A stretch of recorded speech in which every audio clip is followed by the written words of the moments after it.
So Ann Coulter said this about Bernie. Here we go. Let's listen to this.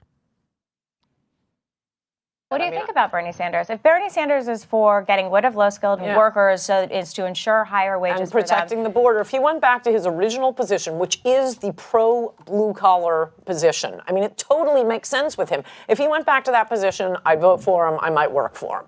I don't care about the rest of the socialist stuff. Just, can we do something for ordinary Americans? And that's what Ann Coulter's all about. Wow. Just doing something for ordinary Americans. Can we just do something for ordinary What a Americans? great platform. So, so this is from the Fox News article I got that video from. It says she says if he went, this is quoting her, she just said this, if he went back on his original position, which is the pro-blue collar position, I mean, it totally makes sense with him. She said, if he went back to that position, I'd vote for him. I might work for him. I don't care about the rest of the socialist stuff. Just can we do something for ordinary Americans? So she was apparently referencing Bernie Sanders' policy position from 2007, where he opposed an immigration reform bill that he feared would drive down wages for lower income workers. He co-authored a restrictive immigration amendment with Senator Chuck Grassley, a Republican from Iowa. The bill ultimately failed to pass the Senate. So that's one of the rubs on Bernie, that his immigration has been, so he doesn't understand, he doesn't recognize the unity of workers across borders, and that would be a problem for me anyway. So the thing is, we need to, I would like a politician who recognizes the unity of workers across borders, because that's how you do it. That's how you actually oppose the capitalists.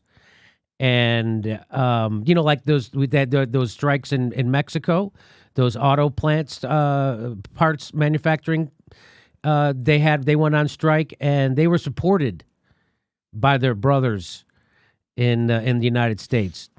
So that's what's got to happen. So we can't have people, workers competing against each other as a race to the bottom, which is what we have right now. And unfortunately, that seemed to be the position Bernie Sanders he had before. And that's what she's referring to. What Bernie says now is what we need is comprehensive immigration reform. If you open the borders, my God, there's a lot of poverty in this world, and you're going to have people from all over the world. And I don't think that's something that we can do at this point. Can't do it. So that is not my position. So his position is not for open borders. So, you have to have, you have to have borders, and everyone has to control their immigration as much as they can, of course, right? But we also have to recognize the brotherhood of workers across borders. I think that's important. What do you think, Professor? I absolutely agree. And wow, it'd be a crazy world if Ann Coulter, I mean, I'm not a big fan of Ann Coulter. She's not anywhere close to my favorite comedian, but but that'd be crazy if she voted for Bernie Sanders. That would be crazy. She's not obviously going to, because right. Bernie's not going to reverse his stance on immigration right now to go to a more regressive view of immigration. Mm-hmm. So it's not a real risk on her part. But that was interesting to hear her say that.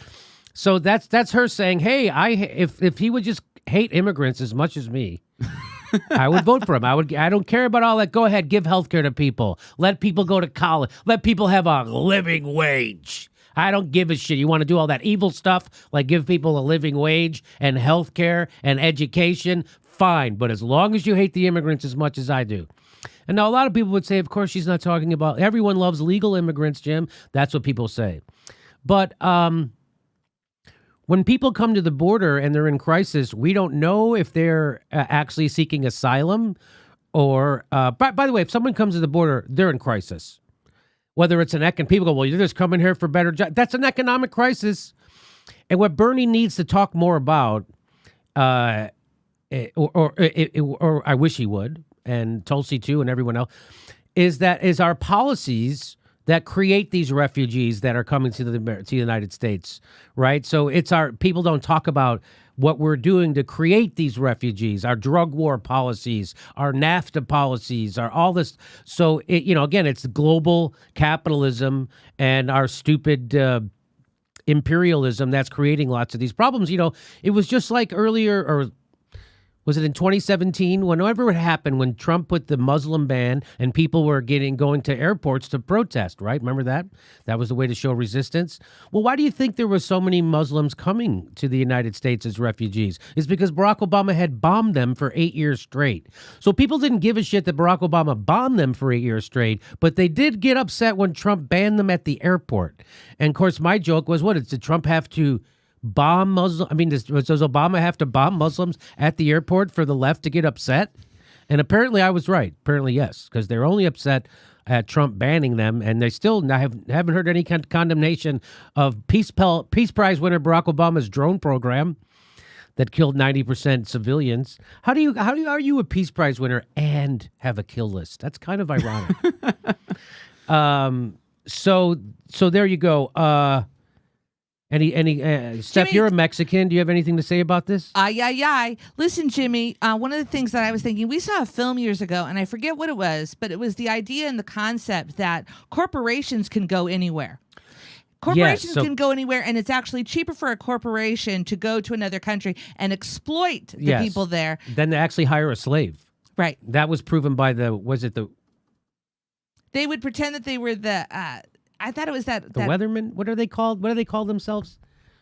Those guys who pretend they're other. Oh, the yes men. The yes men. Yeah, that's it. The yes men. They're the ones who pointed out in very stark terms that capitalists actually exploit people worse than slavery used to.